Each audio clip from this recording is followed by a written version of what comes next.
What happens when a cashier takes one look at a black shopper and assumes he can't afford a thing? Meet Darius Brown, a successful entrepreneur with wealth beyond imagination. But when he walks into a luxury store in simple clothes, something happened. Stick around, because this is the story of how one man shattered stereotypes and left his doubters in shock. The fluorescent lights inside Hampton and Company boutique hummed faintly, casting a sterile glow over the high-end clothing racks and glass display cases filled with designer watches, wallets, and luxury handbags. The scent of fresh leather and cologne lingered in the air, mingling with the hushed voices of well-dressed customers browsing the aisles. Darius Brown stepped inside, his sharp eyes scanning the store. At 6'2", with a lean yet athletic build, he exuded quiet confidence. Dressed in a simple black turtleneck, tailored slacks, and polished loafers, he carried himself with an ease that suggested he belonged there, yet he knew from experience that not everyone would see it that way. He had just finished a business meeting across town and decided to stop by on a whim. His best friend's birthday was coming up, and a limited edition Belfort watch had caught his eye online. He strolled toward the glass counter, his movements unhurried, unaware of the pair of narrowed eyes tracking his every step. Behind the register stood Richard Fenton. Mid-40s, with a receding hairline and a pinched expression, he had worked at Hampton and Company for over a decade. He prided himself on knowing who belonged and who didn't. And right now, in his mind, Darius definitely didn't. Richard watched as Darius leaned over the counter, his eyes focused on the sleek, silver watch inside. "Excuse me," Darius said politely, tapping the glass. "Can I see this one?" Richard barely concealed his sneer. He had seen this before, someone walking in with no intention to buy, just wasting time, maybe hoping to impress a girl outside. "That's the Belfort Chronolux," Richard said, folding his arms. "It's quite expensive." Darius raised an eyebrow. "I know. That's why I'd like to see it." Richard hesitated before reluctantly unlocking the glass case. He placed the watch on the counter, but made no move to hand it over. "This is one of our priciest items," he added, watching for a flicker of doubt in Darius's face. "Are you sure this is in your price range?" Darius let out a small chuckle, though there was no humor in it. He had been here before, not in the store, but in this situation. The unspoken judgment, the condescending tone, the way people like Richard looked at him and assumed he couldn't afford what they sold. "I appreciate the concern," Darius said smoothly, "but I'll decide that for myself." Richard pressed his lips into a thin line and slid the watch forward. "Just be careful with it," he muttered. As Darius lifted the watch, something slipped from his pocket and fell onto the counter with a soft thud. A small, black, sleek rectangle card. A Centurion card. Richard's breath caught in his throat. His stomach twisted as realization dawned. He had just insulted a man whose wealth likely exceeded his entire yearly salary. And the regret hit instantly. For a moment, Richard Fenton simply stared. The matte black Centurion card lay on the counter like a silent rebuke, its presence louder than any argument Darius could have made. He knew what that card meant. No spending limits. Exclusive access. Private concierge services.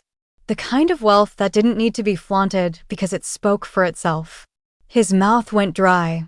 Darius, on the other hand, was unfazed. He calmly picked up the card, slipping it back into his pocket as if the moment hadn't just flipped the power dynamic on its head.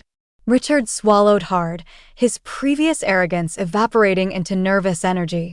His mind scrambled for a way to backtrack, to erase the last few minutes, but it was too late. "Sir," Richard stammered, forcing a smile. I didn't mean to." Darius cut him off with a raised hand. "Don't." One word. Sharp. Final. Richard clamped his mouth shut. Darius turned the watch over in his hand, studying it, completely at ease while Richard stood there, shifting uncomfortably. A young woman, another employee, approached. Her name tag read Emily. Unlike Richard, she had no skepticism in her expression, only professionalism. "Would you like to try it on, sir?" she asked, her voice light but respectful. Darius nodded. "I would." Richard watched as Emily handed him the watch with none of the hesitation he had shown. Darius slid it onto his wrist, the silver band glinting under the store's lights. It fit perfectly, as if made for him. "I'll take it," Darius said smoothly. Emily smiled. "Excellent choice. Would you like it gift-wrapped?" "Yes, please." Richard opened his mouth, desperate to salvage his pride. "That's a very wise purchase, sir," he blurted out, his tone overly eager. "This is one of our finest watches. You clearly have great taste." Darius's gaze flicked to him, unreadable. "Now you approve." Richard paled. Darius let the silence stretch, the weight of his words sinking in. He wasn't just addressing Richard, he was making him sit in his own discomfort, forcing him to acknowledge what had just happened. After a beat, Darius reached for his wallet. He pulled out the Centurion card again, this time deliberately, and placed it on the counter. "I assume you know how to process this?" he asked coolly. Richard nodded stiffly and ran the transaction without another word. The register beeped, confirming the purchase. As Emily wrapped the watch, Darius turned back to Richard. "Next time," he said, voice calm but firm, "don't judge someone by what you think they can afford." Richard swallowed his humiliation. He could only nod. Darius took his bag, gave Emily a small nod of thanks, and walked out, leaving Richard standing there, his regret heavy in the air. And just like that, the man he had underestimated left with both the watch and the last word. The automatic door slid shut behind Darius, sealing the moment inside Hampton and Company Boutique like a bad memory. As he stepped onto the bustling street, a cool breeze brushed against his skin, but he barely felt it. This wasn't the first time he had been judged. It likely wouldn't be the last. But this time, he had left a mark, one Richard Fenton wouldn't forget anytime soon. Inside the store, Richard stood frozen, his mind racing. His heart pounded as he replayed the exchange in his head. He had made a grave mistake. He hadn't just offended a random customer. He had insulted a Centurion card holder, someone who could buy this entire store if he wanted to.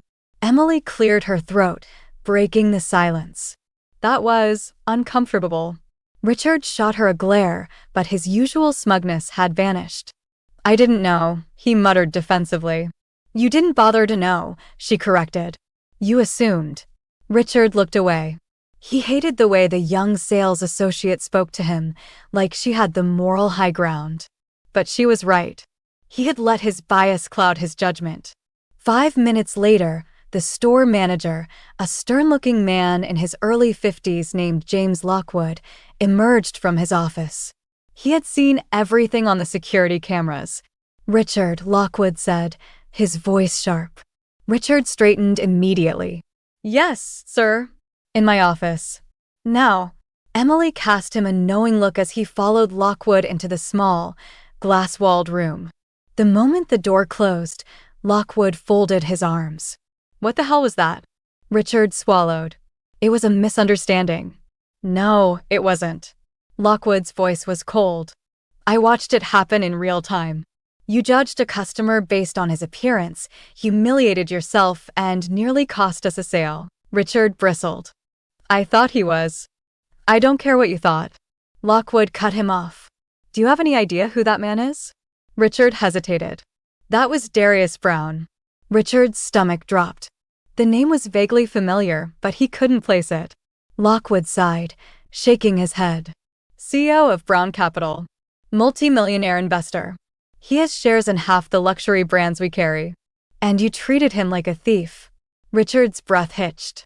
His hands went clammy. Lockwood leaned forward, voice lowering. "Do you understand how bad this looks? If word of this spreads, it could damage our reputation, my reputation." Richard opened his mouth, but no words came out. Lockwood exhaled sharply. "Consider this your final warning. If you ever pull something like this again, you're done here." Richard nodded stiffly, his face burning. As he walked out of the office, humiliation clinging to him like a second skin, he knew one thing for sure. He would never make that mistake again. The weight of Lockwood's warning pressed down on Richard's chest as he stepped out of the office. His hands trembled slightly, his pulse still racing. He had almost lost everything. Emily stood by the register, her arms crossed as she watched him with barely concealed disappointment. "Guess that didn't go well," she said dryly. Richard shot her a glare, but said nothing. He just wanted the shift to end so he could put this disaster behind him. But fate wasn't that kind. 30 minutes later, the store's phone rang. Richard barely had time to exhale before Lockwood stormed out of his office again, his expression thunderous. "Richard," he barked. Richard's stomach clenched. "What now?" Lockwood's jaw tightened. "That was corporate." A cold sweat broke out on the back of Richard's neck. "Corporate? They just got a call from Brown Capital." Richard's breath hitched. Darius Brown's assistant informed them about his unpleasant shopping experience here today, Lockwood continued, his voice eerily calm. Apparently, Mr. Brown wasn't going to report it at first. But then he reconsidered. Richard's face went pale. He felt Emily's eyes burning into him. Lockwood took a slow, measured breath. Corporate doesn't take complaints from high-profile clients lightly. They want a formal apology, and they want it now. Richard's pride screamed at him to resist, but he knew he had no choice. He grabbed a notepad, scrawled out a carefully worded apology, and handed it to Lockwood. Lockwood barely glanced at it before shaking his head. "No, not like this. You're going to apologize to him directly." Richard's heart nearly stopped. "What?" Lockwood held up a business card. "Mr. Brown's assistant gave me his direct number. You're going to call him. Now." Richard's throat tightened. Apologizing in writing was one thing, but calling the man he had insulted? That was humiliation on another level. But he had no choice. With shaky fingers, he dialed the number. The line rang twice before a smooth, familiar voice answered. "This is Darius Brown." Richard swallowed hard. "Mr. Brown, this is Richard Fenton from Hampton and Company. I wanted to personally apologize for my behavior earlier today." Silence. Then, Darius spoke. "And why are you apologizing, Mr. Fenton?" Richard's pulse pounded in his ears. "Because I misjudged you," he admitted, his voice tight. "I treated you unfairly, and that was wrong." Another pause. Then, unexpectedly, Darius chuckled. "I appreciate the apology," he said finally. "But let's be clear, you weren't just wrong about me. You were wrong about a lot of people. Maybe next time, you'll think twice before assuming." Richard clenched his jaw. "Yes, sir." "Good," Darius said. "Then maybe something good came out of today after all." The call ended. And with it, Richard's illusions about himself. This day had changed him. Whether for better or worse, only time would tell. Richard placed the phone back on the counter, his hands still trembling slightly. The conversation had been brief, but every word had burned into his pride like a brand. He had spent years believing he was good at reading people, thinking he could size someone up at a glance. Today had shattered that illusion. Emily watched him in silence for a moment before finally speaking. "So, how do you feel?" Richard let out a bitter laugh. "Like I just swallowed glass." Emily smirked but didn't say "I told you so," even though she could have. Instead, she grabbed a stack of receipts and began organizing them. "Maybe it's for the best," she said. "At least now you know." Richard didn't respond. He wasn't sure what to say. For the rest of his shift, the weight of the day sat heavily on him. He tried to focus, but every interaction, every sale, was clouded by the memory of Darius Brown's cool, measured voice on the phone. Then maybe something good came out of today after all. The words replayed over and over in his mind. 1 week later, Richard had never thought much about the people who walked into Hampton and Company before. He had always been quick to judge, quick to assume who was worth his time and who wasn't. Now, though, something had shifted. On a quiet afternoon, a young black man entered the store. He wore a simple hoodie, jeans, and sneakers, nothing designer, nothing flashy. A week ago, Richard wouldn't have given him a second glance, or worse, he might have assumed he wasn't worth his time. But now, Richard forced himself to meet the young man's eyes. "Welcome to Hampton and Company. Can I help you find something today?" The young man hesitated, as if he was expecting to be ignored. Yeah," he said cautiously. "I'm looking for a wallet." Richard nodded and led him to the display case, showing him a selection of luxury leather wallets. The young man examined them, his fingers running over the fine stitching. "These are nice," he murmured. "What's the best one you have?" Richard pulled out a premium Italian leather wallet and placed it on the counter. "This one is our highest quality model. It's durable and designed to last a lifetime." The young man studied it before nodding. "I'll take it." Richard kept his expression neutral as the young man pulled out a platinum card and handed it over without hesitation. As Richard processed the transaction, he felt something unfamiliar settle in his chest. Not guilt, not shame, something else. Growth. The young man took his purchase, gave Richard a polite nod, and walked out. Richard exhaled. For the first time in a long time, he felt like he had learned something. And he wasn't going to forget it. A month had passed since the day Richard Fenton had learned a lesson in humility. The encounter with Darius Brown had left a mark, not just on his career, but on how he saw the world. He had always thought of himself as someone who knew people, someone who could read between the lines. But in reality, he had been blind. Now he paid attention. He noticed how people walked into the store with hesitation, waiting for someone to dismiss them. He saw the subtle shifts in posture, the way some customers braced themselves for judgment before even asking for help. And, most importantly, he saw his old self in the other employees who still carried those biases. One afternoon, he overheard a junior associate, Greg, whispering to another employee as a customer entered, a young woman in casual sweatpants and sneakers. "She's not buying anything," Greg muttered. "Probably just browsing." Richard clenched his jaw. "Not on my watch."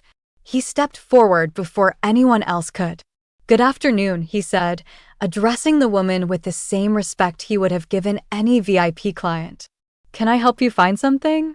The woman blinked in surprise, then offered a small smile. "Actually, yeah. I'm looking for a gift for my husband." Greg scoffed under his breath, just loud enough for Richard to hear. Richard shot him a sharp look, silencing him instantly. The woman browsed for a while before finally settling on a $7,000 designer watch. When she handed over her card, Richard barely reacted, but Greg did. His eyes nearly popped out of his head when he saw the black titanium Centurion card resting between her fingers. Richard, however, stayed composed. As he processed the transaction, the woman glanced up at him. "You know," she said with a knowing smile, "I've been here before. I usually get ignored." Richard nodded. "I understand." She studied him for a moment, then tilted her head. "What changed?" Richard exhaled. "I did." She gave him a thoughtful look before taking her bag and walking out, leaving Greg standing there, still looking stunned. Richard turned to him, arms crossed. "See?" Greg swallowed hard. "Yeah." Richard shook his head. "Don't assume." Greg looked down, embarrassed.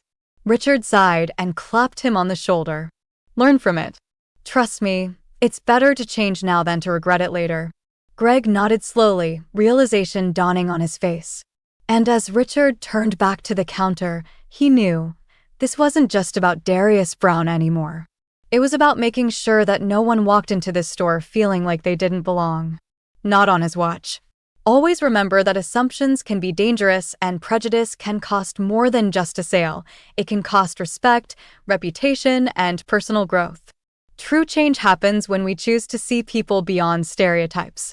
Respect should never be based on appearance, because humility and fairness always leave a lasting impact. Make sure you like the video, subscribe to the channel, and turn on post notification to be the first to know when interesting and lesson-packed stories like this one drop.